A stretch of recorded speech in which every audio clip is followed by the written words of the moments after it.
I want you all to think back before the pandemic, if you can do that. I want you to think back to when you were 15 years old. It's the summer, before you were going into grade 11, before you took all that time to figure out what you're going to wear the first day of school. What were you doing? Were you a counselor at a summer camp? Were you tied to your radio or MTV? I'm guessing you weren't contemplating a career in technology, sales, and marketing at that point in time. Each year, we like to end our conference on a really positive, future-focused note. We've had a young girl working in blockchain and another who was using GIS to develop a smart cane. And as a matter of fact, one of the delegates today said, you know, you really should do an update each year on these young women a few years later, what's happened with their inventions or where they're going. And I thanked her. It's a great idea. So we're going to follow these young women moving forward. This year, we're going to hear from a very talented 15-year-old who has already accomplished, and I'm so humbled and inspired by her when I speak with her. Unlike when I watch television news in the evening, when I walk away from a conversation with Shiza, I am confident about the future of the planet. Shiza is 15 years old. She spent her summer as an intern at both the University Health Network and Toronto Metropolitan University, doing research into computer vision and how the next generation of artificial intelligence may help detect brain tumors even before they develop. Shiza is going to tell us a little bit about her work, her website, the barriers she's already felt as a young woman in tech, and her bright assessment of the future. Shiza, the stage is yours.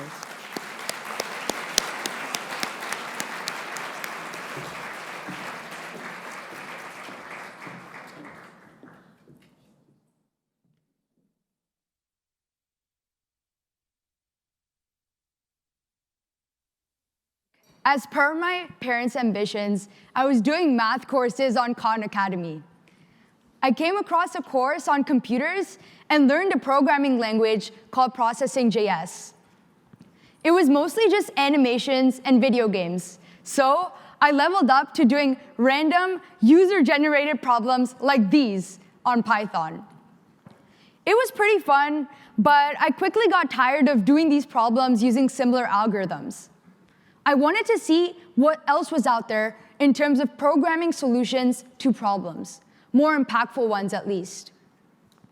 After going down rabbit holes of YouTube videos, I came across many intriguing emerging technologies like blockchain, gene editing, regenerative medicine, and brain-computer interfaces.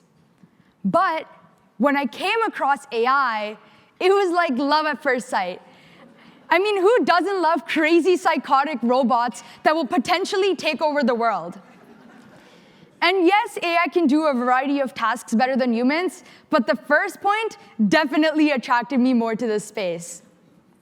So, like any person would, I took my curiosity to Reddit.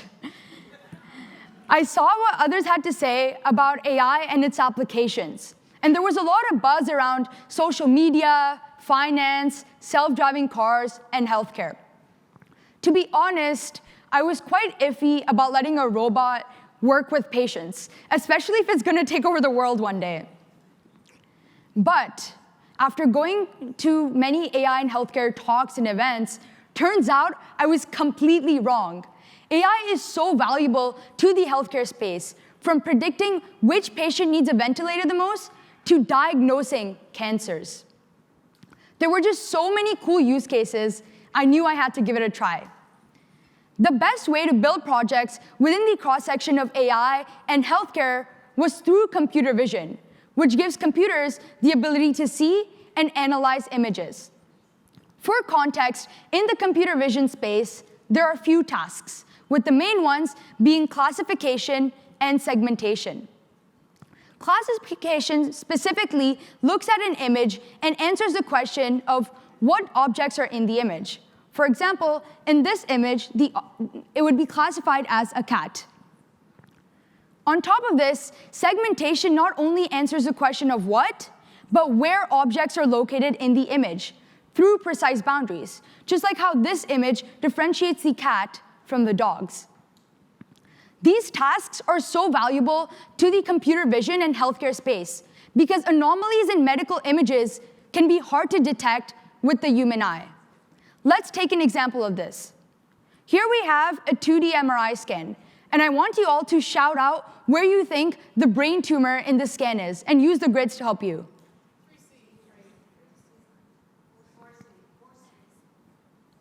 I heard 3C, 4C. The brain tumor is actually in 4C. It's kind of a combination both, but it's mostly in 3C. But that was pretty easy, so let's try a harder one this time. Where do you think the brain tumor is over here? Okay, I'm hearing a few mixed messages, but the tumor is actually located in BC. Now, that was kind of hard to locate, but it's even harder to specifically segment out where the brain tumor is. Even for medical experts, this process is time-consuming, inefficient, and inaccurate. But with computer vision, we can automate this to analyze medical images, diagnose diseases, and prevent medical errors. To build projects that could do just that, I started off with some basic and foundational projects, like classifying handwritten digits and clothing items, but then progressed to build a brain tumor classification project that could differentiate between gliomas, meningiomas, and pituitary tumors. I also built a project that could segment brain tumors from 2D MRI scans with 93% accuracy, as shown in the demo. Because of this fairly high accuracy, I wanted to gain some real-world experience in the computer vision space, so I could build upon this project.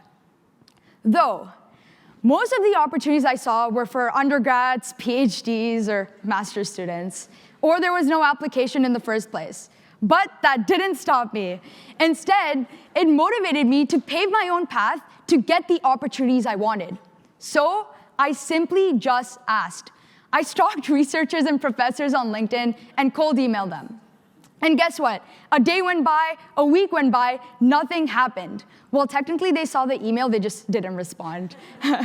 But a few weeks later, 2 people replied, and I got the internships I currently have at Toronto Metropolitan University, formerly known as Ryerson, and University Health Network, specifically Toronto Western Hospital, which is actually just a 4-minute drive away from here. With TMU, I'm currently building a novel segmentation model that can segment brain tumors from 3D MRI scans. So it's kind of like my last project, except now I'm adding in a whole new dimension. With UHN, I'm working on a brain tumor classification project which can differentiate tumors based on their grade, which is like their severity. So grade 2 being the least severe, and grade 4 being the most severe. And this, in the long run, will help find correlations between different brain tumor characteristics and the locations of those tumors. For example, one correlation could be that most of the grade 4 tumors tend to arise in this part of the brain, and most of the grade 2 tumors tend to arise in this part of the brain. So from being in the AI and computer vision space for quite some time now, I realized the importance of simply asking for what I want. This desensitized me to the embarrassment and shame that rejection often tends to bring. Just like my internships, asking has gotten me so many opportunities, despite the rejections that came with it. Another main thing I've learned is the value of making content. Whenever I build projects, I always make some sort of content that I can put out on the internet. This is mostly articles, videos, or websites. And my main example of this is my research paper video series. When I first started reading AI research papers, I got pretty fed up, especially after seeing whatever these are. And so I quit reading them for quite some time. But when I came back to them, I challenged myself to understand them, and on top of that, make YouTube videos explaining these papers. There were 2 main advantages to this. Firstly, they could help others understand the paper while I used the Feynman technique. This technique helped me boil down complicated concepts into simple terms. And this helped me gain a deeper understanding of the papers as well. It also helped me put myself out there and let serendipity compound, meaning that other researchers in the field could see that I'm fairly technical. And this came in really handy for my internships.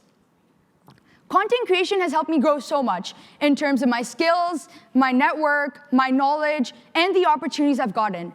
And yet, one thing that hasn't grown is my height, but let's not talk about that.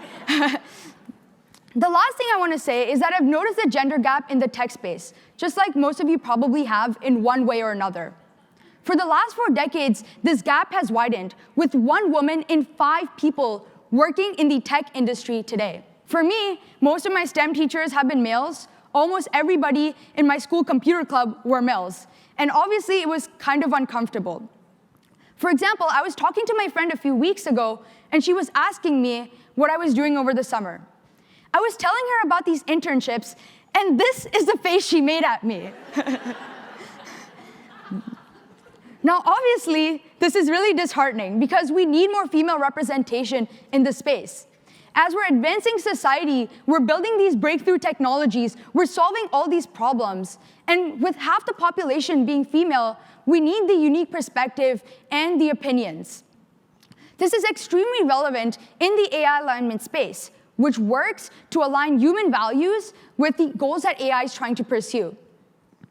The thing is, we've been relying on AI to make a lot of decisions for us, to perform a lot of tasks for us, but how can we ensure that AI is doing it in a safe and ethical manner? For example, if a self-driving car is going from point A to point B, how can we ensure that it's not just smashing its way through the destination without regarding for any pedestrians? That's why we need a lot of regulations and policies in place. And this all comes with that unique perspective, all those unique thoughts that we need.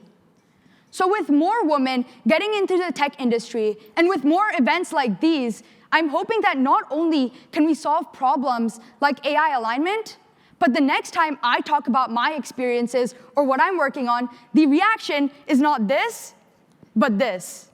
Thank you.